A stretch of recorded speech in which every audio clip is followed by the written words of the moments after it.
Fala galera, tudo bem? O Lille é o campeão francês, é uma das grandes histórias da temporada europeia sem dúvida alguma, né? Porque quebrar esse domínio do PSG em âmbito nacional é muito difícil e era muito difícil de imaginar para essa temporada, como qualquer outra desses últimos anos.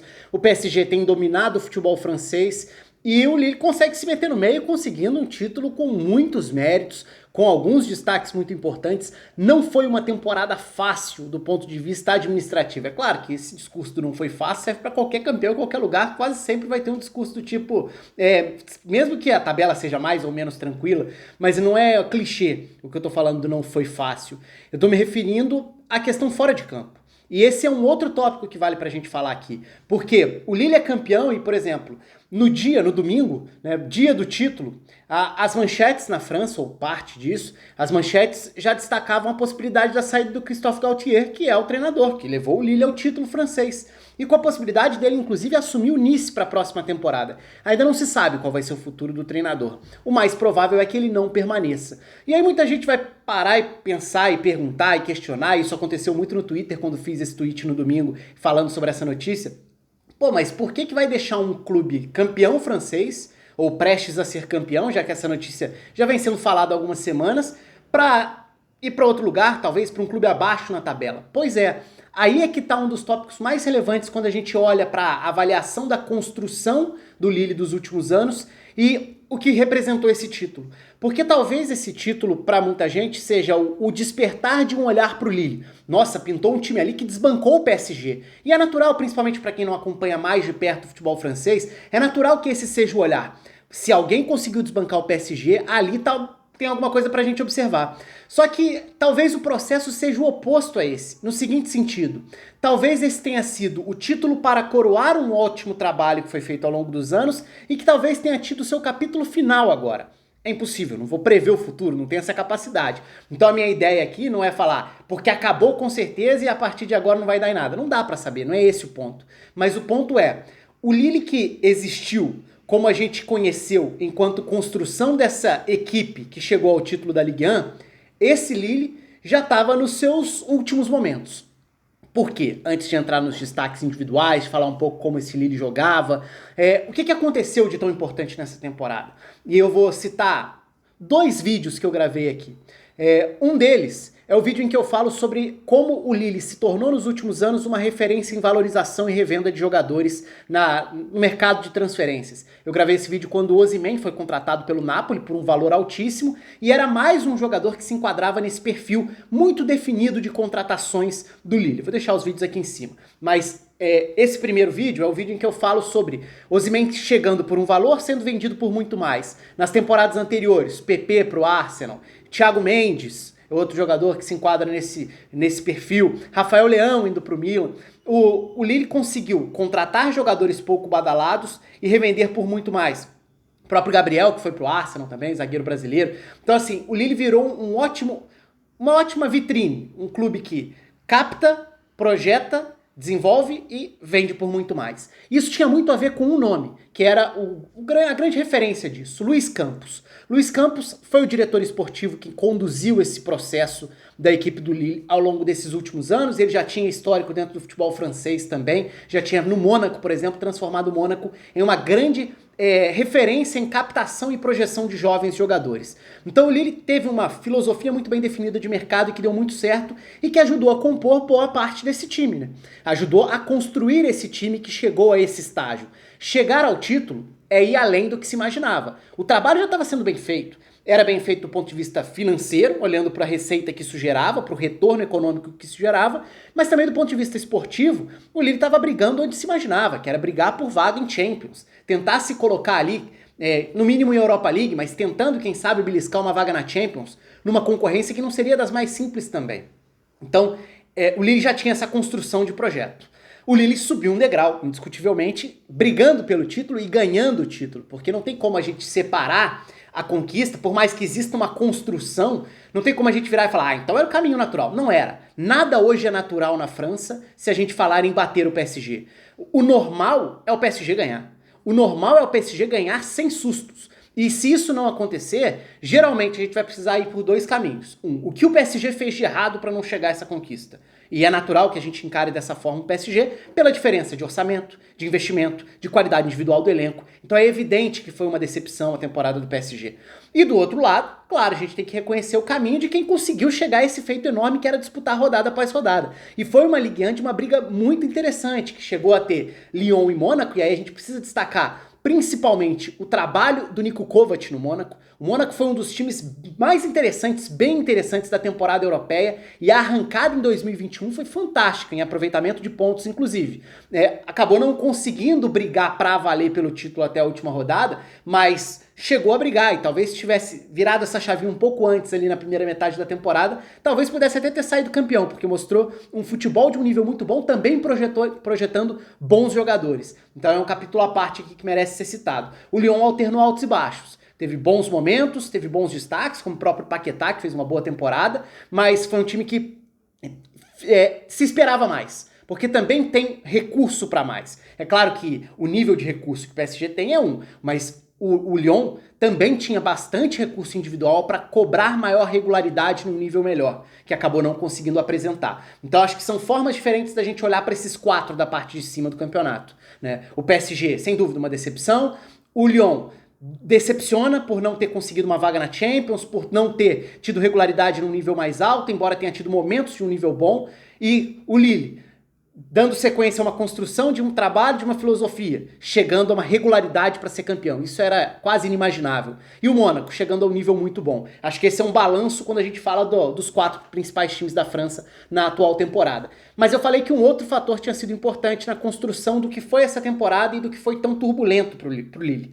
E essa segunda etapa, ela acaba não tendo tanta repercussão assim. Eu gravei um vídeo, vou deixar aqui em cima também o link, que é da semana em que pinta o grande problema financeiro, a grande crise que estourou nessa temporada na França, que foi a crise dos direitos de TV. Porque a Mediapro tinha feito uma proposta muito grande, fez uma compra dos direitos de TV da França por valores altíssimos das transmissões nacionais, das transmissões do campeonato francês para a França. Isso representava, na época, um aumento considerável nas receitas. Os clubes ganhariam muito mais dos direitos de TV. Então você passa a contar com certos valores para se planejar. Só que, em determinado momento, também por conta dos reflexos da pandemia, a Mediapro não pagou e falou, não vou pagar mais, não vou cumprir com o contrato que a gente tinha estabelecido. E isso significava uma redução drástica do dinheiro que entra para os clubes. E ali virou um momento crítico da temporada.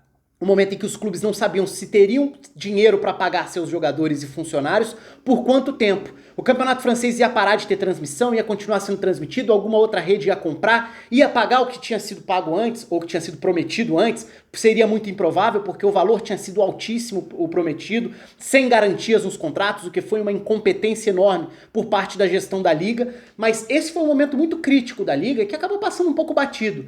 E na mesma semana em que isso estoura, e depois isso se arrasta por mais algum tempo também, até depois se acertar, não da forma ideal, mas pelo menos com transmissão dos jogos e uma parcela do dinheiro que tinha sido prometido passa a ser pago de fato, mas paralelamente a isso, naquele período, o Lille foi colocado à venda. Então todo esse projeto esportivo que levou o Lille a esse status de capaz de brigar por Champions, de se colocar numa briga com o PSG no campeonato, tudo isso foi colocado em xeque quando no meio da temporada, ali em dezembro para ser mais exato, o Gerard Lopes, que era o proprietário do clube, vira e fala, o campeonato francês hoje não me dá a menor garantia de que eu vou ter as receitas que eu preciso. O Lille está altamente endividado. Eu, como investidor, quero achar qualquer um que queira comprar, tô vendendo e tô indo embora.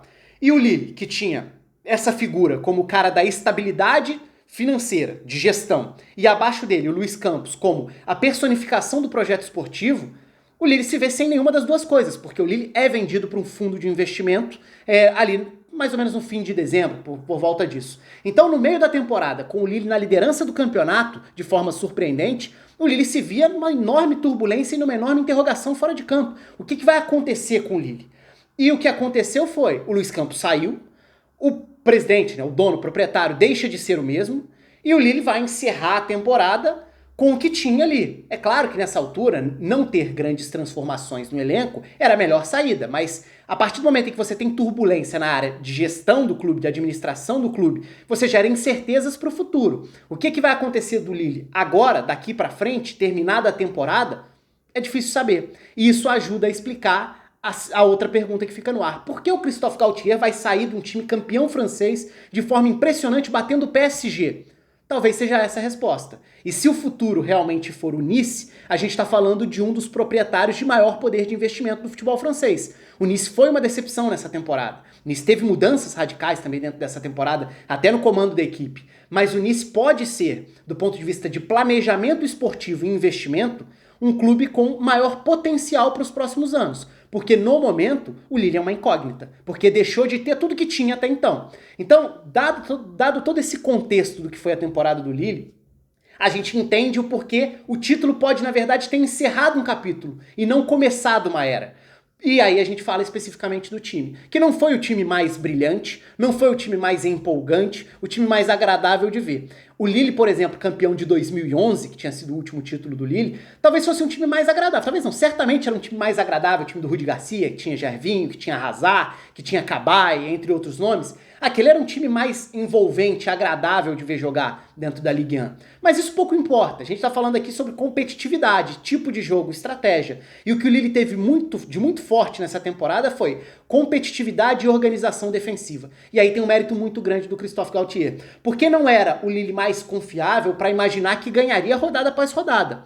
Mas o Lille já consegue se mostrar num nível de competitividade alta quando ele não perde para ninguém nos confrontos diretos do top 4. Isso já era um sinal bastante relevante. O Lille perde 3 jogos dentro da temporada, empata muitos, mas perde só 3. E algumas dessas derrotas são justamente nos jogos em que se esperava mais do Lille em termos de protagonismo. Assim como empates, tropeços de uma maneira geral. Assim como a campanha do Lille fora de casa foi bem melhor do que em casa. Não só do ponto de vista de pontuação, mas até de gols marcados. Porque encaixava mais com a característica de um time, de um contra-ataque, de uma defesa sólida acima de tudo, né? Mas de um contra-ataque que funcionava também. E aí falando sobre funcionamento. Um 4-4-2 com algumas variações, momentos de 4-2-3-1, mas de uma maneira geral 4-4-2 mesmo, com alguns pilares, começando pelo Maignan, goleiro, que tá até especulado no Milan, mas existe... esse papo dele no Milan tem muito a ver com a incerteza sobre a permanência ou não do Donnarumma, que está com o contrato chegando ao fim. Agora que o Milan se garantiu na próxima Champions, é provável que o Donnarumma renove. Aí já não sei se teria muito sentido amanhã ir pro banco do Milan, sendo um goleiro valorizado, sendo um goleiro com espaço para ser titular em time de Champions. Mas ele foi um dos pilares. Botman, jovem zagueiro também, um dos destaques nesse centro da defesa ao lado de um veterano. José Fonte, veterano zagueiro português também. Os dois formaram um centro de defesa bastante sólido, com laterais, geralmente o Celik pela direita, pela esquerda podendo ser Reinildo ou Bradaric, mas é uma linha de defesa que se mostrou sólida ao longo da temporada. Ele teve uma das melhores defesas da Europa, olhando para os campeonatos nacionais. No centro do campo, Benjamin André fazendo um bom campeonato como esse meio-campista. A dupla de volante geralmente era ele com o Soumaré, podendo ter variações até de características, mas em geral, André e Soumaré formando a dupla de volantes. Pelos lados, Bamba, Ikoné, Luiz Araújo, alternando com uma outra peça que acabou sendo bastante importante para mudar características de acordo com o espaço que ocupava, o Renato Sanches. Renato Sanches fez parte, em alguns momentos, da dupla de volantes, em outros momentos foi meio aberto de um lado, meio aberto do outro, sendo o cara da iniciativa para situações diferentes. Se não era o Lille mais criativo para abrir espaços contra adversários mais fechados, ter a iniciativa de um Renato Sanches que vai pro drible, tenta o chute, tenta infiltrar, acabava mudando um pouco a característica desse meio. Além de bons condutores de bola, né? Quando a gente fala do Luiz Araújo, do Bamba, do Ikoné. E claro, no ataque talvez esteja o grande símbolo dessa conquista. Por mais que outras referências que eu já tenha citado aqui, o grande nome dessa reta final da Ligue 1 foi Burak Yılmaz. Veterano atacante turco, eu gravei vídeo sobre ele aqui já nas últimas semanas, falei sobre ele como uma referência. E até brinquei que, por exemplo, a Ligue 1 nesses últimos 10 anos, 10 anos é justamente o recorte desde o último título do Lille, que foi em 2011.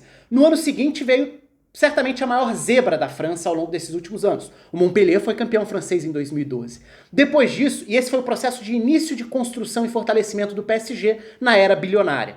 A partir daí, o domínio é total do PSG, com exceção de 2016-2017, que foi a temporada do título do Mônaco, que foi um grande feito de um timaço do Mônaco, que desbancou o PSG. Mas fora isso, de 2013 a 2020, foi PSG todo ano, tirando 2017. Então, hoje que o PSG já está muito mais consolidado como um clube hegemônico, como uma potência do futebol francês, É muito mais improvável imaginar um intruso. E por isso esse feito do Lille é tão relevante. E eu lembrei do Montpellier porque o Montpellier daquele ano, que não era um candidato, não era um time que se esperava que fosse brigar, por mais que ainda fosse um PSG no início da era rica, mas aquele Montpellier teve como grande símbolo um centroavante, o Giroud. O Giroud foi o grande nome daquela conquista. E acho que dá para traçar um paralelo com o que o Burak Yilmaz fez nessa reta final da Ligue 1, porque foi impressionante o que jogou o Burak Yilmaz. Como finalizador, como goleador, como referência, como pivô, como armador saindo da área, como cara da bola parada, fez de tudo. E formou a dupla de ataque com o Jonathan David, atacante canadense, que também foi uma contratação que acabou dando super certo pro Lille do ponto de vista de contratações, achar jogadores no mercado, investir neles, sabendo que pode ter um retorno não só técnico, mas também econômico. Uma filosofia que a gente já não sabe se vai continuar existindo, ou quais serão os rumos dela a partir de agora. Mas, evidentemente, não saber o que vem pela frente, a começar pela permanência ou não do treinador, e é muito possível, sim, muito provável, que o Galtier deixe o comando depois desse feito enorme, mas nada disso vai diminuir essa página impressionante que o Lille escreveu. Bater o PSG no campeonato por pontos corridos. Ser campeão após 38 rodadas na França. Na era do PSG bilionário, é algo que não só foi para poucos até hoje, mas será para poucos nos próximos anos. Porque o normal, ano após ano, pelo menos até acontecer uma grande transformação da lógica do futebol francês, o normal vai ser o PSG ser campeão. E o Lille conseguiu contrariar isso, batendo o PSG na regularidade, nos pontos corridos, na organização defensiva, por que não, e na competitividade dentro de uma estratégia. Então foi um belo de um título do Lille, uma das histórias da temporada europeia. O espaço está aberto para vocês aí, se inscrevam no canal, deixem a curtida. Um abraço e até a próxima.